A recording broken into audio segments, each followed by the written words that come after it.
Aftermath versus Secret. This is going to be one of the most hyped games of the day. Potentially one of the closest games of the day, because both of these teams are absolute heavyweights. Aftermath and Secret going at it in a best of 3. The loser knocked out won't score any points, and the winner will fortify their position in the rankings. We're going to get game 1 going right about now. I think you need to explain again, Zach. It feels unfair, like the best 2 teams in the world facing each other in the first round. Why was that? Well, it feels unfair that Aftermath and Secret clash in round 1, but it is not fair because this tournament doesn't use seeding. It uses essentially a round-robin format. Every single team will face every other team in the first round twice. There are 8 teams and there are 14 events, essentially a double round robin over the course of the whole tournament, which means that although Aftermath face Secret now, and they will face them again in round 1 later, they will face all the other teams in round 1 as well over the course of the whole tournament. Sweet stuff, and that's why we see so many different matchups, some that we might never see in a different format, and lovely and absolutely fair for everyone, as it should be with this big $60,000 tournament. Introduce the teams, Zach, please. All right, well, first of all, I'm seeing Aftermath. They are down to the south on Team Acropolis. In the grey, we have MBL playing as the Slavs. We have Lyri in the green playing as the Berbers. In the teal, we have Nikov playing as the Magyars. And in the blue, we have Hart playing as the Spanish. You know, I get really excited when I see Nikov playing. Like this, I love watching Nikov play, and he's one of the best players in the world, and it's exciting when I have Nikov on my screen. I'm a huge Nikov fanboy. Yeah. Everyone is always saying like, oh, Viper number 1, Lyri number 2, and I always feel like I think Nikov would be number 2. The problem is that he's not playing those 1v1 tournaments too regularly, but I think we will see him go deep in quite some ECLs. One of the only 2 winners ever in EGM tournaments. Yep, he won Escape Gaming Masters 2, if I'm not mistaken, Yes. which was not a shock, but it did mean that Viper, I think, didn't even finish in the money in that tournament because he knocked him out. That was a good tournament. But this is a team of all-stars, Nilly, and a team of champions, as Barbecue Turkman said last week, does not make a champion team. Let's see what Aftermath can do against the other team of champions. Nilly, who was on the other side of the map? It is Team Secret, starting from the right-hand side. A Mongols player, the Viper. I like the Mongols way more this time because we won't have Scandinavia. His pocket position will be his good friend, Mr. Jordan 23. Magyars, incredible, strong Cav civilization. Tedo, taking one for the team with the Spanish. The trade bonus will incredible be for them. And Doubt loves his camel archers and therefore picked the Berbers. Yep, and Hart, meanwhile, lost a villager somewhere, or a scout. He's down a population, and I see his scout is alive. So he lost a villager somewhere, under his TC taking a boar, I think. He's doing it without loom. And so he's going to be down 1. That's the only notable event that's happened so far. Neither team attempting to come forward and do any scout shenanigans. But this map, Nilly, it's not like your average 4v4 team game map. It's not like an Arabia. It's got one very crucial, very different factor. And that is that all players start incredibly close together, which means that, you know, the pocket players, Nikov and Lyri, they're not really pockets. They don't have to play as pockets. And you get complete control. Oh, Lyri there, just saving his Vil with that house. Nearly lost another one, did Aftermath. And in fact, the ball's going to run back. Oh, he's got it. Okay. Oh, such a real play. And yeah, that's a scrappy start. Lyri won't have a good scout rush if he wanted to go for one. And let's think about civilizations. We have Magyars, Spanish, Berbers for both. And then we have Slavs against Mongols. Slavs, obviously nice because you're picking civilization out of the Civ pool. Mongols, those elite mango dice could be pretty good in a 4v4 scenario. Yeah, it's interesting, isn't it? Slavs and Magyars have to be the most Well, I maybe I don't know, like one of the most popular civs on this map. But we said before that the Mongols really going to be powerful on the Scandinavia map. However, there is no Scandinavia in this civ draft, or in this map draft, I should say. So that means that the the secret team can utilize their Mongols in game 1 on Team Acropolis, where they could do serious damage. And I think they'll do a lot more damage than the Slavs as well. We will see. And yeah, as you said, scouts so good, and that's why we see them, all those civs being played on Acropolis. 3 players from the Tyrants going to the Feudal Age early on, and we see 2 players from AM only. So 2 fast castles from AM, only 1 fast castle, Mr. Doubt.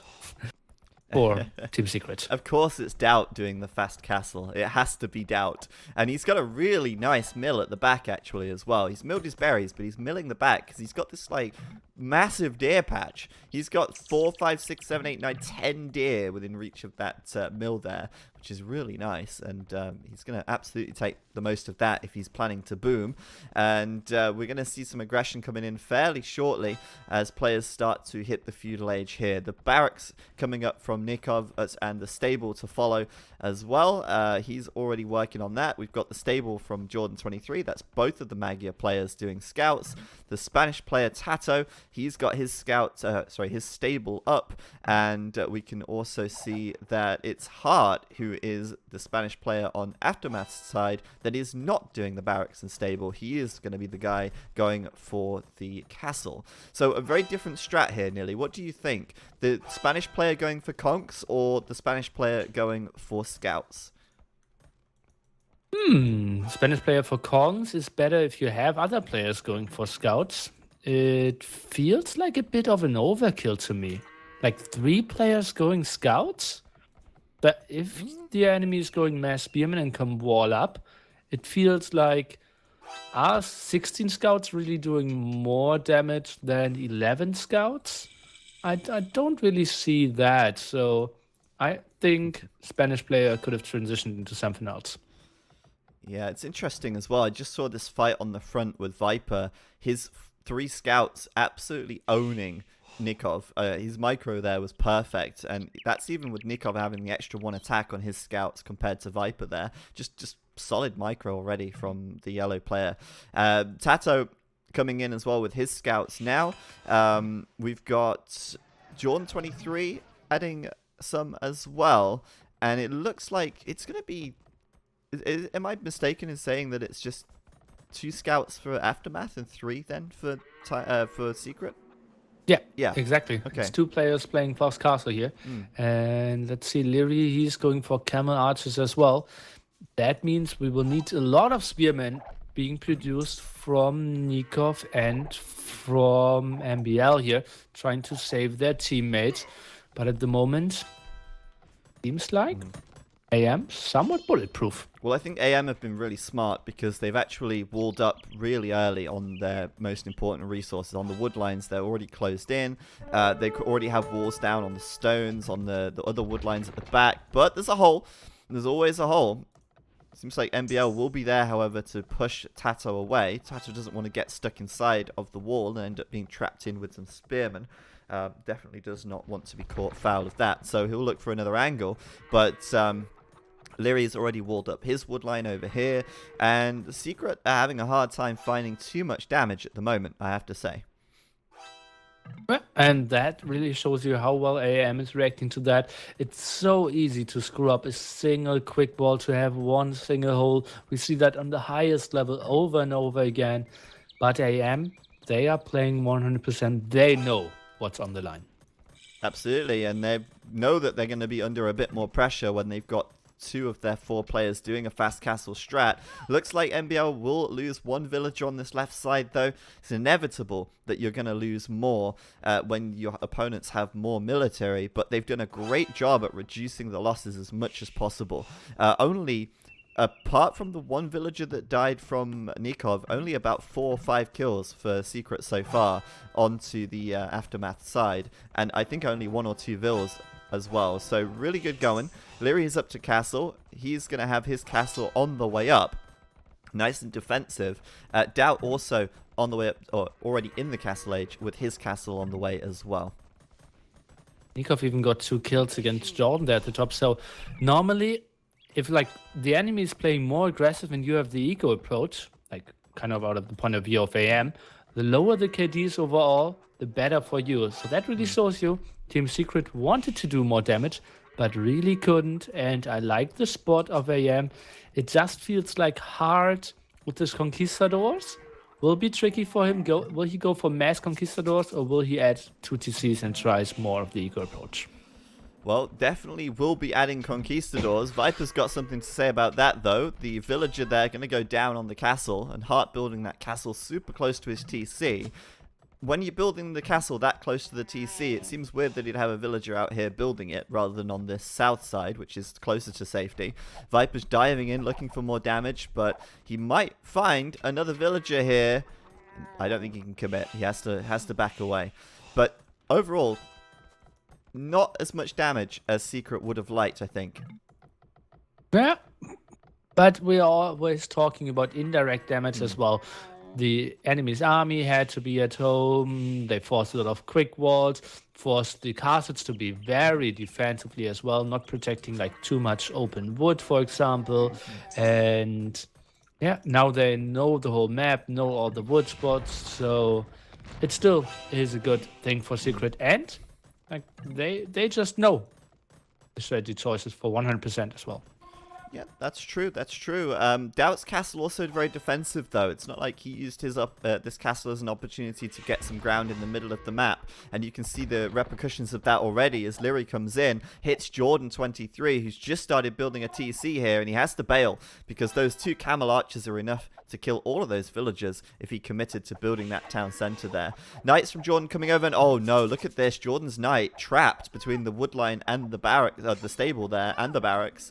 And he's actually had to delete the barracks to let it out after losing 2 villagers already. And that's a sloppy play, I believe. Jordan, why did he not tell Doubt to send his camel archers there? It kind of was the only exposed spot that they had. And, I felt like there I would have loved to see Doubt defending that. Yeah, I think he could have defended. He had some camel archers around, but I think he was dealing with some other raiding at the same time. Nikov's just found 2 villager kills onto Tato as well, and I think he'll even get a 3rd here because those scouts have 3+4 attack. So Nikov just finding himself 3 kills, while 2 of the... sorry, not even 2, all 4 of the... Secret players are in the castle age, and he's finding even more kills back here. This just shouldn't be happening. These 3 scouts, man, so much damage from Nikov already, and finally they might meet their end at these spearmen. But the pressure now on as Leary comes forward with camel archers, Nikov comes forward with knights, and Hart is pressuring with conquistadors here. Beautiful micro there by Nikov for sure. Goes for more knights, +2/+2. Hard is going for conquistadors. Leary with the Berber camel archers. All of them going for full aggression, I believe. Yeah, and MBL going for knights as well. So all 4 going for massive army here in Castle Age. You see, the Secret guys now in some defense. The Viper even built a defensive castle here and is now going for Mango Dice in Castle Age. Something we don't see too often. Yeah, we don't see it too often, but he has got 3 TCs as well, and every little helps, you know. This additional firepower will certainly help, especially if he's sitting on the hill, just to support his teammates. And I guess it has the added benefit that once he does eventually reach Imp, he will have a base of Mangonite that are already ready and waiting to go. So we'll see how that goes. I mean, right now, Doubt is the military leader at the moment with the majority of the camel archers, or more camel archers, and he's had a lot longer to build them up, so he's done a really good job of that. Leary, meanwhile, only has 7 military, and I wonder if that's because Doubt isn't booming as much. Nope, Doubt's on 3 TCs as well. Leary also on 3 TCs. Leary's just either lost more units or fallen behind in production.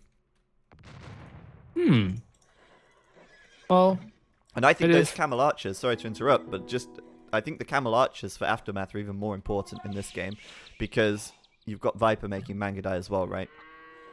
I think so as well. Leary should be the guy carrying more than Dowders probably, but he has the higher numbers for now. Lots of army. Look at that. Feels like 6, 7 players there in the center of the map, and that could be a big clash if Team Secret wanted to commit. I Oh, and they think they can. cannot do that against the hill. Oh, I don't know. They're going to immediately take out some camel archers from Lyri, but you're right. The conquistadors at the back and the knights, of course, from Nikov, definitely threatening a lot of damage. But in comes Viper, and they might just go for the hill with his presence here as well. And yeah, it's Aftermath going to back up. Tyrant Secret going to get the hill, and whatever is left there from Heart will be killed off as these guys run away. Where is MBL with his army? He's going to the north now. The only guy who isn't going for full army with all the upgrades, more of the boom approach from him, goes for 4 TCs at the moment. So they want to have the Slav player in him, maybe with some Drasnia halberdiers and all the siege pushing from the left-hand side. Could be something tough to counter for Team Secret.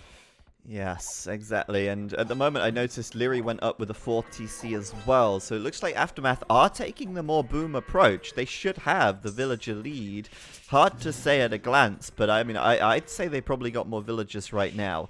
I'm seeing 40s and 50s for Secret, and most people in 60s, or all of them in 70s for Aftermath. So Aftermath have more villagers at the moment. They don't have quite as much military, but they'll quickly catch up in military count because the second castle is up for Lyri now, and he's just doubled his Camel Archer production. So he should be catching up. He should be boosting those Camel Archer numbers over the next couple of minutes.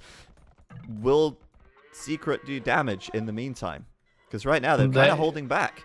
Well, they need to get something done here, right? Villager counts, everyone around like 80-ish, I would say, except Jordan and Tedo. They are quite far behind, so it feels a lot of more eco for AM.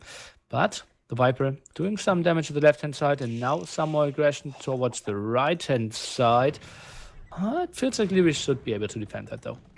Yeah, this is what we need to see. We need to see more aggression from Secret right now because they've got to kill some villagers to equalize out. Like I say, the production for Aftermath getting a little bit higher now that the next castles come up, and Lyri's on the way up to Imperial before Doubt, by the way. And these are the two players we should be looking at side by side, in my opinion. Lyri has a few more villagers than Doubt. His boom's been a little better, and he's going to be a little faster to Imperial as well. Next up is MBL, who's been quite quiet in the Castle Age. Going to be Imperial very soon. And then what does he make, Nilly? I saw him trying to drop down some siege workshops on the left side. That should be Rams Halberdiers with Drasnia upgrade. Jordan was a bit off there at the right-hand side, leaving Tedo a bit exposed. Let's see if Jordan can find some more kills. Is doing a reasonable job against Lyri here. All eyes at the moment for me at MBL, but distance is just very long. The boom, I don't see him transitioning too well into some aggression. I'd say somewhat of an even game at the moment. Yeah, it does feel quite even. Obviously, the big difference right now is the fact that, oh no, look at this, Viper going to get caught. Oh wait, no, never mind. They're on the same team. I was like, whoa, he's going to lose so many Mangadai. But no, I was going to say, about the Mangadai is the fact that he was making quite a bit of Mangadai in the Castle Age there. And, oh, that was funny. But he kept quite a lot of them alive. He's already got 23, and he's immediately going to do the Elite Mangadai upgrade. And so he's going to be able to get going as soon as he hits the Imperial Age here. There's going to be no waiting around before Viper is pushing in with those Mangadai and doing big damage. But what can he do? Let's see. A lot of castles defensively. Elite Camel Archers now trying to take the engagement against Stout, who already has a big upgrade advantage there. Has Bloodlines, is trying to take the fight against the hill now. Has one more defense upgrade and feels like against that hill, he cannot take that fight. No, I think the numbers are there for Lyri as well. But like you say, the upgrades definitely are not. Lyri, though, just finishing up +2 defense, just finishing up chemistry. Why doesn't he have Bloodlines, though? That's such an important tech. I don't think he has a stable, so it's, does need to consider getting one. Viper about to hit Imperial. MBL's been in for a while, but where's the play from MBL? Well, that is a tricky thing, right? He wanted to get the siege workshop up, did want to go for the barracks, but it got denied by the one Viper raid over there against him. And then it's really tough. Slavs, they're not like the civs that can control the whole map. It's more like the one-dimensional push into the face, something he cannot deliver just yet. Yeah, and that's kind of what I'm talking about when I'm comparing him to Viper right now. You know, the Slav player is the unique, the only player playing as the Slavs, and the Mongol player is the only player playing as the Mongols. But the difference here is so huge. You can see Viper already has a huge army. He's already pushing out, and MBL, meanwhile, he's been imp for a while, but there's nothing from him yet. And that, I think, is quite an important difference that we're going to see Secret taking advantage of in the next minutes. Yeah, well, when did MBL lose so many villages as well, right? 32 losses. That wasn't a lot of knights from him. It feels like the Viper's transition was pretty nice. Yeah, he had extra boar and extra deer at the side that he could abuse with the Mongols, but still felt MBL needs to get something done. It is walling the map quite nicely. Tedo trapped at the right-hand side, but might even win that fight. Hart is transitioning away from Conquistadors towards Paladins. Yep, we're seeing Lyri right now getting a little bit caught out here. He's outnumbered by Doubt. He's got the Knights of Jordan to support the Camel Archers as well. So Lyri's going to get pushed back there. And all three Secret players here in the same place. Where is... who are we missing here? Where is Tato at the moment? What's Tato doing? He's switching into Cavalier as well, right? Let's take a look. Yeah, more stables from him. Just lost all his conquistadors, then 1,000. And what will we see? It will be like Camel Archer, Mango Die, Paladin against Paladin, Camel Archer, Halberdier. And Siege. And Siege? Yeah. What do you think about a lot of Rams? Berber Camels as well? Berber Camels? Yeah, that could be pretty good. I mean, the Has Berbers, to be a sling, though. The Berbers have the versatility to do that, though. But right now, Nikov's coming through with some Cavalier. Illyri here taking quite a bad fight, actually. But with the Cavalier, they might be able to turn this around. Jordan 23 doesn't have Cavalier yet, but they might be forced to fight. They think they might be able to take it. Elite Mangadai from Viper nearly fully upgraded. But these guys just took quite a poor fight in the end. Lack of upgrades, and the Cavalier coming through for Nikov, pushing them back. Thanks as well. Jordan's very late there with all the upgrades. And Lyri, yeah, he started this one off 2v1, but had the higher numbers. And then the Paladins did take a lot of fire. Let's take a look. Lyri is getting all the aggression done. MBL, I have no idea what he is playing at the moment. 154 villagers for him. That's way too much. He's got a big boom, and he's working on the Siege Ram upgrade. He's working on the Halberdier. And maybe the play here is, okay, let's put all three of our players on the right side, make Secret fighters there, and then just do one big push up the left with the Siege Rams and the Halbs, and maybe blindside the Secret team. Maybe go for a trade hit, maybe try and take down all the markets, something like that. Open them up, give them an opportunity to raid. We'll see. Lots of walls on the map, so it will be tricky for all the players to really make something happen. We have Hart and Lyri now switching over to the left-hand side, feeling like the right-hand side is safe. Actually, everyone is going over to the left-hand side. So finally, MBL, only 23 kills this game. He will start to continue, or will really start in this game now. Yeah, well, we're looking at Secret's point of view right now, and they are trying to defend from this push, which is coming in on the left side. That's the Halbs from MBL, the Paladins from Hart, and the Siege Rams from MBL as well. They've got a nice little hill here to work with, so they're going to position nicely on that with the Mangadai and the Camels, while the Cavalier, which are about to become upgraded to Paladin, are taking the front line. Good defense from Secret. They'll be able to hold on there quite comfortably. And I think all four of their players in one place as well. So they've basically got a pretty solid fight on their hands. if they want to take it here. I don't think the Slavs are looking scary at all at the moment. No, they don't, but obviously that should be the Civ that loses a lot. Now Nikov is coming over, 20 Paladins going back. I feel this could be a better fight for AM if they combine their forces, but going back onto that hill, it's a big fight. It is a big fight, and to be honest, we'll be... well, it's hard to say who's going to get it, right? You really need, in this situation, either the Paladins to get to the back lines and get the Rams, or maybe the Mangudai to be able to take out the siege.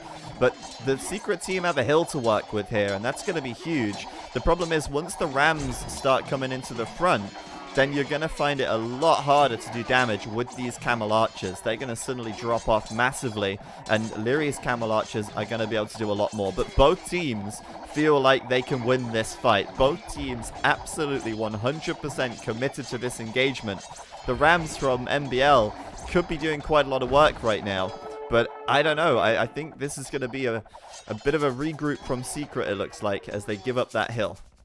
Our population, only Jordan at pop 140. No idea why he is so low. No real raids. And you know what the real masterpiece would be here?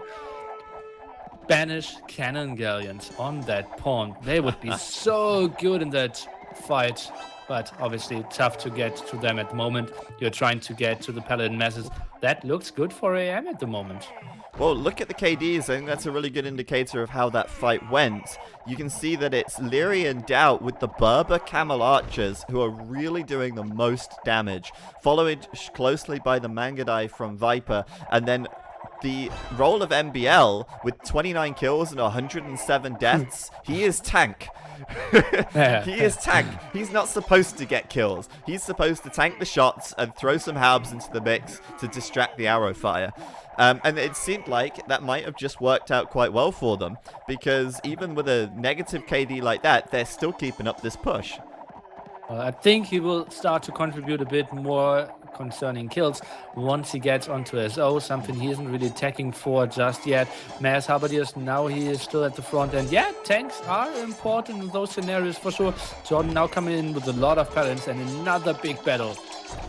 And I think this will go better for Secret here. The Siege Rams immediately going down. We've got Onager at the back from MBL, but I do think Secret will push this back because they have the Paladin numbers. Where was Nikov in that fight?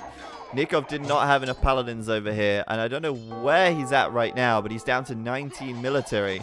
Meanwhile, we complained about Jordan having a low military. He's still on a low amount of population, but he's still contributing to this fight over here, leading the charge with those Paladins. Both of the players with Paladins struggling to get the numbers up, I think, at the moment, and it looks like it's a gold issue. Yeah, and even Elite Mega Hassa added from Nikov. He is now up to 46 trade cuts, though the only guy not really having numbers there is MBL with 9 trade cuts. All the other players with reasonable numbers and still increasing as well. Push at the right-hand side, now somewhat being set up. This will be a beautiful game coming our way. This is already shaping up to be an epic, as both teams are so determined to fight for this little hill, but Secret have got it back after losing it the first time. Yeah, I mean, I'm just not seeing enough Paladins in this side of the map for AM. I just feel like they're getting crushed by the Paladin numbers here. Where are the Paladins from Nikov? I think they're running over now, but like you say, Magyar Hussar coming in, trade carts taking a while to get running, and obviously you're sinking gold into trade carts. It takes a while for them to pay themselves back, and as a result, you know, it does slow you down a little bit with that Paladin production. Now we see Tato and Jordan starting to get their trade cart numbers up. We see Hart and Nikov starting to get their trade cart numbers up. We should see a bit more of a steady stream of Paladin production coming our way. Let's hope so. Overall military numbers a bit better for the AM guys. And we see Tato even researching onagers as Spain. Obviously, that doesn't make too much sense. I believe he is doing the sneak attack left-hand side. Probably wants to cut the wood line there pretty soon and then raid with Paladins. But not enough numbers for him yet because, again, they're fighting in the center. They are, and it's... I kind of don't want to take my camera off of this, but I also need to see what else is going on around the map. On the left side, we did see MBL with some Haubs cleaning up some of Tato's Paladins over there. We've also got Onager for Viper, so he'll probably go for Siege Onager when he can. Interestingly, both of the Spanish players did Supremacy to protect from raid damage, and it's now Aftermath who had the hill. This hill changing hands all over the place. Not a lot of siege now for AM, though. Where are the Rams from MBL? Where are the traps as well? Yeah. Paladins from Heart not really engaging. I think they could be pushed off that pretty soon. Yeah, I'm keeping an eye on the minimap, and I do see, thanks to the X there of Heart, a raid coming through. The Elite Mangadai from Viper looking for a way through here, but there is no way through. It's completely walled off as far as I can tell. But it will mean that Leary will send some units back, and Hart will send some units back, and Secret could probably take this hill again now. I wouldn't be surprised if they end up, well, they're able to take it. But there are actually now bombard cannons or bombard towers coming down from Hart. So I think the goal of Aftermath here is going to be able to get some bombard towers up on this hill and then solidify that position a little more. Siege Onager coming in now for Viper and MBL as well here.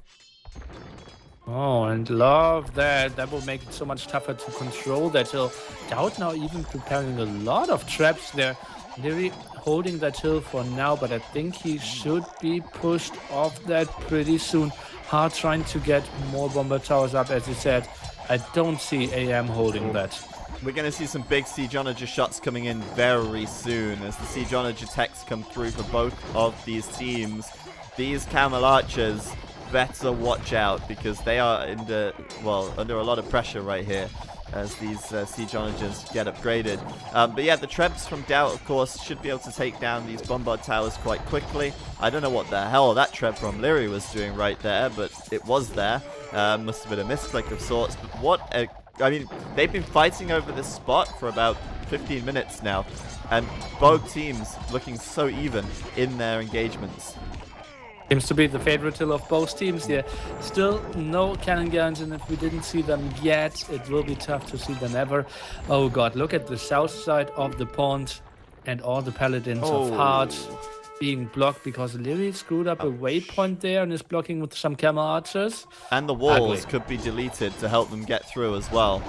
But that's important. Like, you know, as nice as the battle is, there you go, he's deleted the wall. You've got to understand, you know, what forces are at play, what's causing the shifts in balance. Now look at Doubt's KD. Look at that, 437 kills. The Berber Camel Archers leading the way for their teams at the moment. Meanwhile, MBL at 146 kills, 408 losses. I'm still struggling to see where the slab player is making the difference here. Is it going to be the Siege Onagers now that those are up? They have to be it, right? Filling them cheaper makes a lot of sense to go for them. It is pretty good against either Mangadais or Camel Archer if he can land a shot. Maybe some against the traps. They just instantly went down. All three of them. 1, 2, 3 dead. I think Viper microed them down with the Mangadai. I think it was Doubt microing them down with the traps. But it also could have been Tato he didn't hit them with the traps. He didn't hit them with the traps. But for whatever reason, right now, why is there no Paladins here all of a sudden for Jordan 23? Where is Jordan 23? I don't really know. Okay, he's got Paladins on the right side. Oh my god, are you kidding me? Look at where Jordan 23 is reinforcing from. That's just super bad. That's really bad. He's reinforcing from here, and he's running them all the way to the left side of the map. I think he needs more forward stables, Nilly. Yeah, and he's not even producing out of the 3 forward ones. That's just so bad. Yeah, also producing from home as well. That's a sloppy inplay and something that you shouldn't see from Tato and Viper, for example. Now look at this. This is where it gets scary. A lot of bombard cannons on the hill and bombard towers on the hill. I can count about 12 bombard towers right there. And that's going to make it so much harder for Secret to be able to push this back. And it's going to give them such a great staging position to push through here. Look at how many dead bodies there are on the floor. It's absolutely crazy. And meanwhile, you've got this amazing play, amazing concave from Doubt and Viper, really controlling their units so well. I think the problem here is the lack of Paladins for the Secret team. They just don't have the Paladin presence at the moment. Oh, so true. And look at the resources of Tato, of Jordan. Completely off balance as well. He's going for paladins only and has 40 on wood, 30 farmers only. Trade is at reasonable numbers with 53, but don't like the number of stables around, as we said. Tato, he's doing a bit of a better job, but not getting up to the very big numbers as well. Absolutely, and I mean, they've been fighting over this spot for so long, both teams pouring everything they've got into this left side, while the right side, Heart's making a play right now. This is a big play. A lot of siege rams, a lot of bombard towers, bombard cannons to back it up, paladins as well. This is a mighty fine Spanish push, and he's going to try to take down this castle from Viper and make a play on this right side, try and find some damage over here. Oh, and that costs so much attention to micro all against the bombard towers there, bombard cannons. And in the meanwhile, left-hand side push continues. Lots of traps out. This is one of the best games. And I thought game number 2 in the series before was very good. This one might even take longer. Those are the best players in the world. This is an absolute bloodbath, and it's amazing. I mean, I mean, look at the floor, look at the ground. It's just covered. It's incredible, and this is just something else. This is a whole nother level to what we saw in LOS versus coaches earlier on. It really is. Nikov breaking through, doing some raiding now though. Finds a way through the walls here as he makes another attempt at breaking the gate of Viper, and that is going to mean that more Manga Hussar are making it into the back lines of the secret base. They are holding the left side. I don't know how well they're holding it, because to be honest, those bombard towers seem to be coming further and further forward by the minute. And yeah, I mean, where is Secret lacking right now? What are they lacking? Where are the problems? It's tough to say. Military numbers simply not that high, but well, reasonable for all teams. It just feels like positioning at the left-hand side, as O's aren't really getting the fights in. It feels like MBL just has the good job of focusing down, moving the traps forward. Halberdiers makes it so much easier. It's way tougher for the Viper, who at the moment needs to control 4 areas, and even he can't do that. Well, you know what I'm amazed at? When you look at the KDs, you look at the number of kills on the Aftermath team, and then you look at the number of kills on the Secret team. Secret have killed so much more this game. But it doesn't matter if you've killed more, if you end up losing ground, if you end up losing momentum, right? So it's, especially for MBL, it's a thankless job, because he's just got to throw as many units into the meat grinder as possible, and essentially just, you know, be tank. But it is working for his team. They're throwing away units, but they're doing it strategically. Yeah, and like, KD is a misleading statistics. Yeah. If you think about like cost efficiency, like how many resources you killed and how many resources you lost, the statistics should be a bit closer. And a lot of axes here on the center or on the map. So much going on. Right-hand side push seems to be somewhat stopped. The Viper and Jordan focusing together to stop only Heart. That should mean left-hand side should go more into the favor of the AM guys. Yep, and it is, actually. It is. One thing I have to say is that the Secret team just aren't building enough bombard towers. Look at the difference in the bombard towers. Aftermath, everywhere you see a push, you see a lot of bombard towers from Heart. And that's just additional damage. That's additional, like, defense from a counter-attack. And those bombard towers, I think that's what's winning Aftermath the game right now. And in my opinion, they are winning the game at the moment, even if the scores say otherwise. I don't know if you agree with me on that, Nilly. I absolutely agree. Left-hand side is looking pretty nice there as well, losing more and more buffer. Maybe that's even the time where you want to add some more rams. Right-hand side looking reasonable for them as well. Nikov now adding some more paladins. I don't like that. You don't really double paladins. Maybe MBL building some siege over at the right-hand side, adding some halberdiers there as well. Could be a nice addition. Yeah, so it's about time now that we start looking at wood, I think, because the wood is starting to get chopped out. We can see that there's a lot of idle villages for Secret where the wood lines have been chopped away. But there is still quite a decent amount of wood in the back, it seems, though it won't last for too long. And when you take that into consideration, Aftermath do seem to have a bit more map control. They do seem to have the ability to step forward and take the woods in the center of the map now that they've started to push through on both sides at the same time. I think they're in a much better position with that. Yeah, the question is who is really using more wood, right? And it feels like double Lyrian Paladin. Doubt. Lyrian Doubt are using a lot. And those Viper are the should two use a guys lot, who and are... MBL. Yeah. Well, Lyrian and Doubt absolutely need a solid supply of wood because they're making camel archers, and as you can see, it's the camel archers that are doing the most damage here. So if they lose access to wood and lose their camel archer production, well, I think it would be GG very quickly after that. Yeah, absolutely. If all the camel archers are going down and no wood production, let's take a look. Wood price already being bought, 136, stone at 300 here. So people are thinking about the long run. And just remember, like 3-4 weeks prior to that, they had a Regicide Fortress game. It lasted 2.5 hours, and the wood price got up to 900. So That's they know crazy. how to play the long game. Oh yeah, that is crazy. Look at this on the right side though. Jordan and Viper pushing back now. It looked so good for a while. Hart and Nikov making really good progress here. But it's starting to crumble on this right side for Aftermath. And they've got to be careful because when you open a hole into your enemy, you've got to make sure that that hole doesn't allow them to come into you as well, right? I mean, they have got a wall on this right side, but if Viper and Jordan push through here, is it defended further down the line? And there is a big opening there. So we could start seeing some Mangudai raids from Viper. We could start seeing some Paladin raids from Jordan in a moment as this front area collapses for Aftermath on the right side. Yeah, that's so true, but a lot of production behind that, building some more bomber towers. Tough to run through there. It absolutely is a useful thought that you raised there. I think some more gates behind for Hearts would be quite nice. Did over chop a bit. Oh, they're even trying to fill those holes. Yeah. And left-hand side seems to be somewhat safe as well. This game is just taking for quite some time here.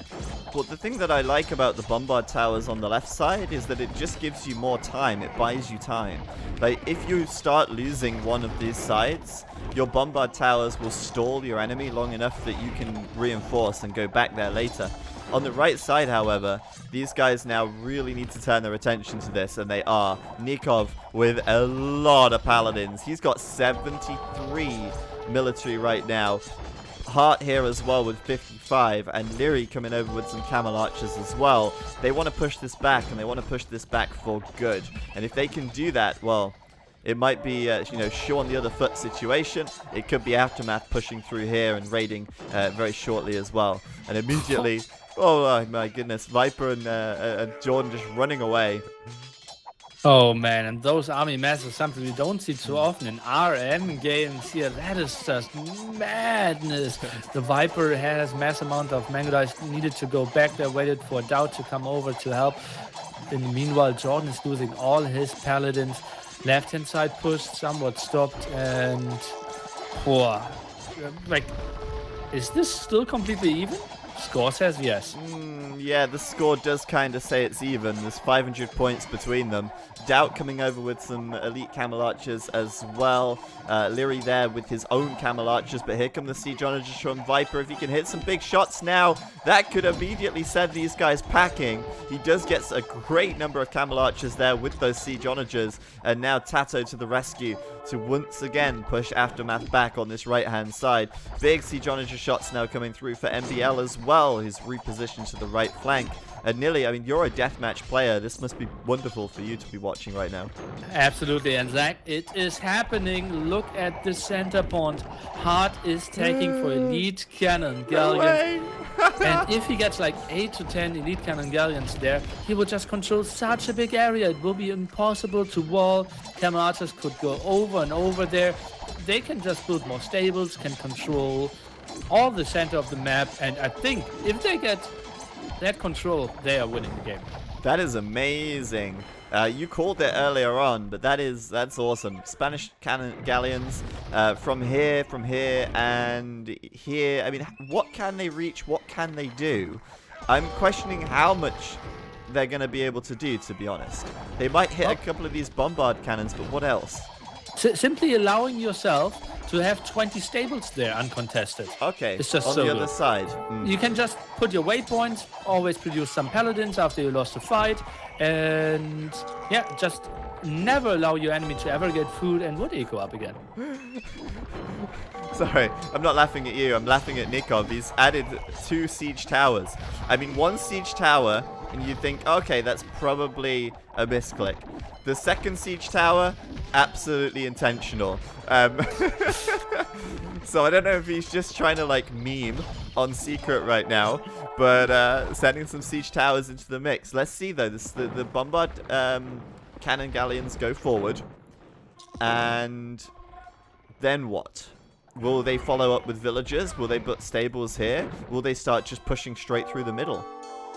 I think that's what they should do. Now killing some of the gates and walls at the left-hand side from Viper. And then you can just move 80 army there, and you can decide where you go. It's impossible for Secret to always catch everything. It will be just so tricky. But we see another very big fight at the right-hand side. How much army is that? Like 200? Oh my god, that has to be 200 units right there. Surely. I mean, there's what, 4 players? All of them have over 50 military. Some of them have closer to 70. So, yeah, probably about 200 units on the screen, just going at it. Jordan losing a lot here, though. There's quite a lot of paladins from AM at the moment. And those rams from Viper aren't really doing anything because there are no ranged units in this fight. It's now Viper with his back up against the wall, but Mangit, I kind of like it like that. They can sit in a little corner, a little pocket, and fight for a long time before going down, killing a lot of paladins in the process. So, obviously, Nikov Hart aware of that. They're happy with the damage for now, but we'll see if they can turn this into a bigger push or a better push by following up with some siege or some bombard towers. Yeah, bomber towers enforcing there for sure. Not enough siege at the moment for the AM guys at the right-hand side. More important is the left-hand side area. We see Viper trying to gain some more ground there. We see massive amount of dead villagers really trying to fight for those woodlands now. The wood price at the moment, 460. You know, I love it at this part of the game when Viper is on 28 villagers and 71 trade carts. And you might be wondering, why is he at 28 villagers? Surely, did he get raided? Like, what happened? No, that's just the Mongols. I don't think he got raided. I mean, it's not that uncommon to see the Mongol player with that few villagers and all on gold.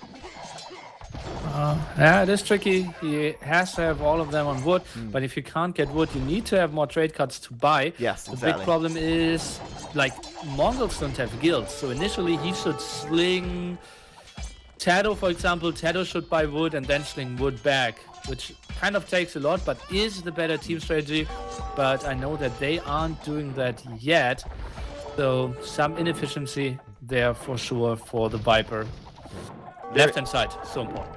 Lyri down to 28 villas as well. Viper now at 24 villagers. I mean, who needs villagers when you've got trade carts? Just trade 1 for 1, villager to trade cart, and buy all of the wood that you need. Obviously, the problem with that is you can't do it forever, but then again, the wood doesn't last forever either. And Lyri now moving over to the left side to try and defend this, as Viper does continue this push with these siege rams. Those Mongol siege rams, super speedy.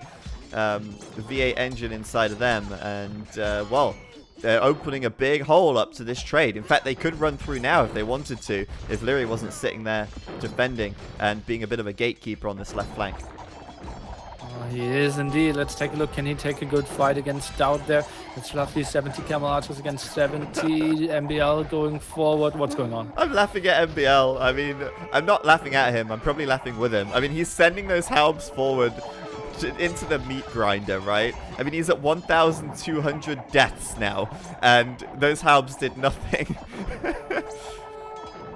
Would he maybe switch away and go more for a sling approach? Oh, maybe. Maybe. I think he just needs more siege, more than anything. but it's kind of hard, right?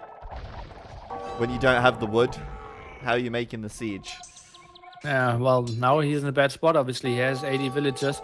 Still a lot of them working, though, so that's kind of efficient, but maybe more paladins is the better option for the long run here. You don't really want to have units that cost wood. Next engagement here at the left-hand side. And first time in this game that I feel like Secret is finally really pushing with bomber towers at some place. Where's that? On Left-hand side. left side. Oh, okay. Yeah, there's a few bombard towers there.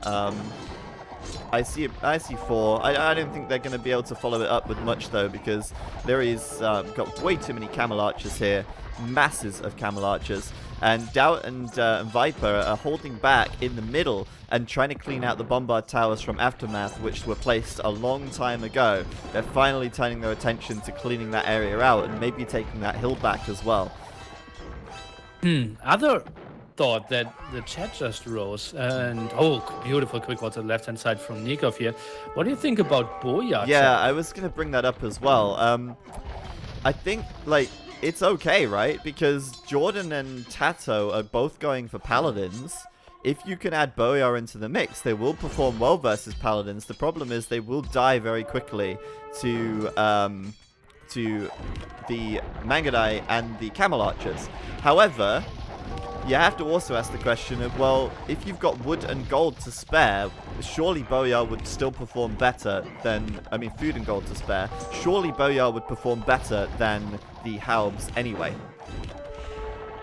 Probably. Well, it was about cost efficiency, but at one point in Imperial Age, it's not about cost efficiency anymore, it's about pop efficiency. Yeah. And look at that incredible push from the Secret team again. Everyone grouping up their armies, and that just looks unstoppable. Yeah, they're even bringing their Nizis into fight here as well, as they come forward and, take down all of those bombard towers with the Trebs at the back. And, AM are quite split now, aren't they? You've got Nikov quite split on the left. You've got Lyri split there. You've got a few defensive units in the middle. And then on the right, you've got a few paladins from Heart. But it looks like the military numbers from AM just aren't there right now. I don't know if that's because of positioning or because they just don't have as many. And looking at the military count, Doubt's on 91 military, Viper's at 83. I think they're going for one kind of Hail Mary, all-in push. Like, we don't need any eco. We're just going to build as much military as we possibly can and finish the game here. It's not that much all in. Even if they lose all their army, they're controlling so much at the left-hand side at the moment. It's totally fine for them. They're just controlling the game, getting good fights over and over again. I think even if they trade evenly, they are still in a fine spot, and I hate that MBL is now going for champs. That makes 0 sense. MBL going for champs. Yeah. He's got 69 vills. What's he looking like on resource? Oh my goodness, look at Doubt's resources. He's got 5k gold in the bank and 11k food. And he's at 96 military. That's insane. That's a lot of military right there. And in the meanwhile, Tato has 3k, so could maybe use some sling.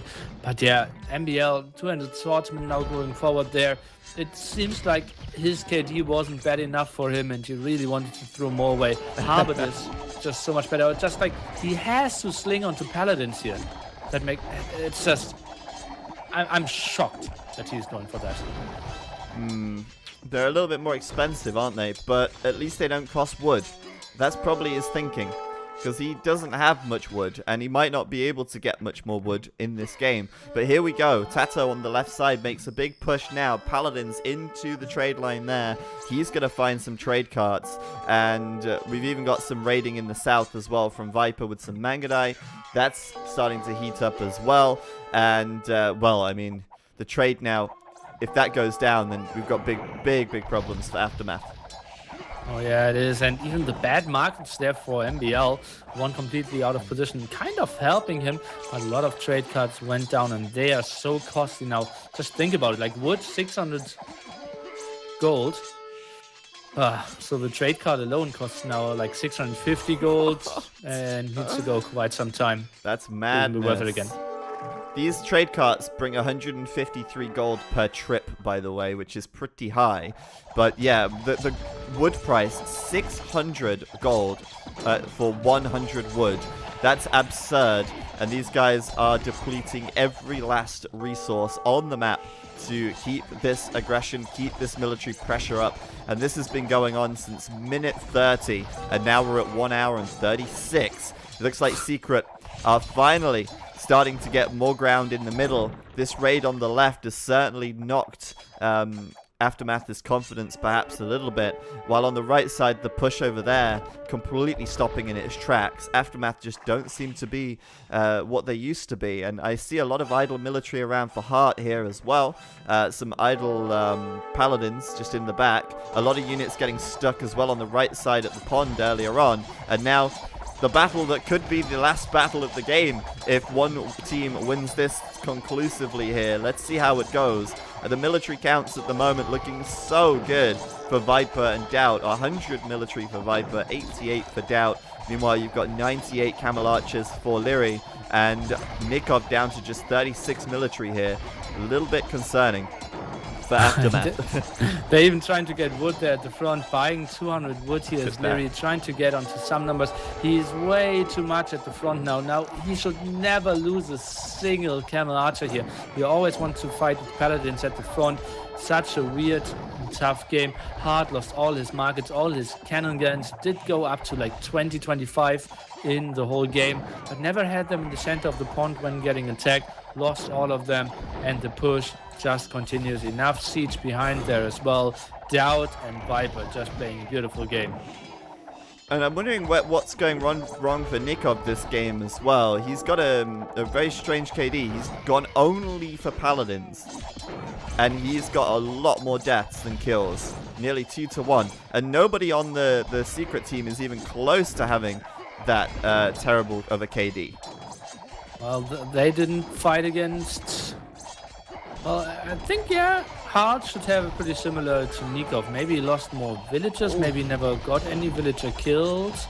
That's surprising to me. I think that should be a bit more even. Maybe the cannon, bomber towers kills have to be carrying Hart. Yeah. Yes, Hart would have done a lot of damage with the bombard cannons, but now that the bombard cannons are starting to go, now they're starting to be taken out, and Secret are starting to push through here quite nicely. Amazingly, there's still even some gold to be mined, but I don't think they'll bother with that. Viper down to just 12 villagers, by the way. 75 trade carts, 80 military, and 12 villagers. That's what we call eco-balance at the post-imperial stage of the game for the Mongols, when there's no wood left on the map, or at least no accessible wood.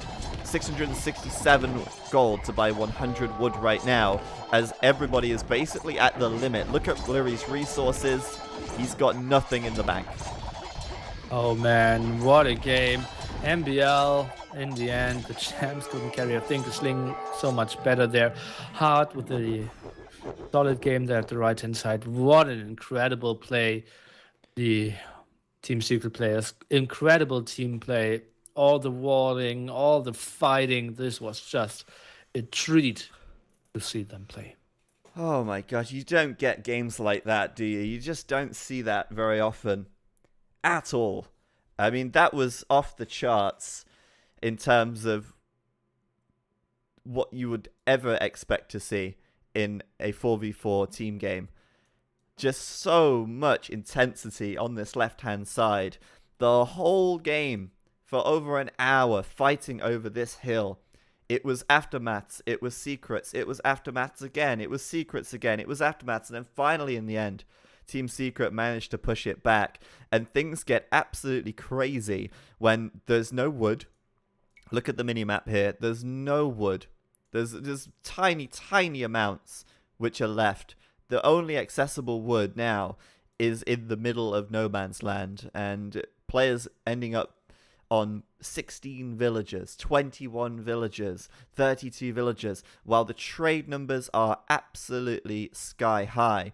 Players buying the resources from the market, pumping up the stone price to 545, pumping up the wood price to 667.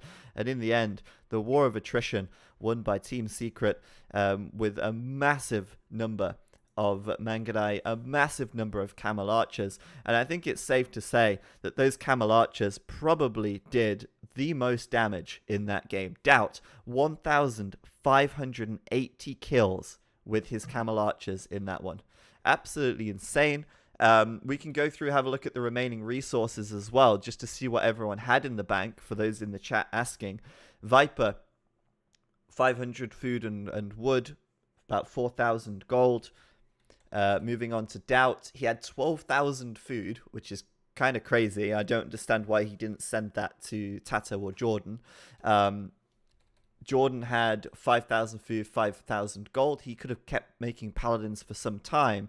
And Tato had 600 food, 1,200 gold. Then looking at Aftermath, you've got Nikov with a good amount of gold. Everyone still had quite a bit of gold.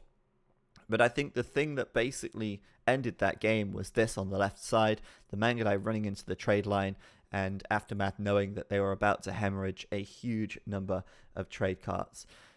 So, Nili, any final thoughts on that game before we move into the next one?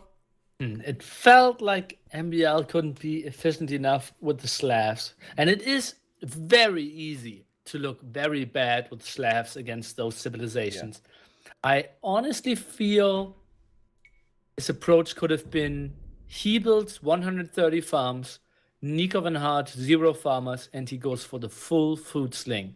Yeah. I think like Slav farmers are faster. I think that could be a good strategy. He just needs to support with rams, SO, maybe some scorpions as well, maybe some traps, but halberdiers, I think after minute 50, not really the unit I wanted to see. Yeah, true. I mean, MBL did have a lot of food, and he could have, maybe slung that out. But I mean, at the end of the day, he still needs to be producing some effective unit that can do damage in the battles, because you can't fight 4v3 post-imperial. He has to have something in there to at least help in some way. And I think the siege onagers, the siege rams, they were great. We saw how that really influenced things. But I think maybe the Boyar could have been a good choice. Halbs were fine earlier on, but later in the game, Halbs were just not cutting it, and he was ending it. He was feeding a lot of Halbs into the meat grinder in the end. And I believe Slavs, you also have to think like you have to use civilizations of the pool, and they now used 3, I believe, right? Against 2 out of the pool. So. Isn't it Magyar, Slavs? Let's see. The Slavs and Magyars were the 2 for Aftermath. Berbers and Spanish were not in the pool. Okay, so Berber, Spanish, and Spanish. Mongols. Spanish are in the pool. It's in the pool as well, right? Yeah. The Aftermath kind of has a freer pick, quote unquote, for the next coming games, and Slavs aren't bad. So it is so tricky.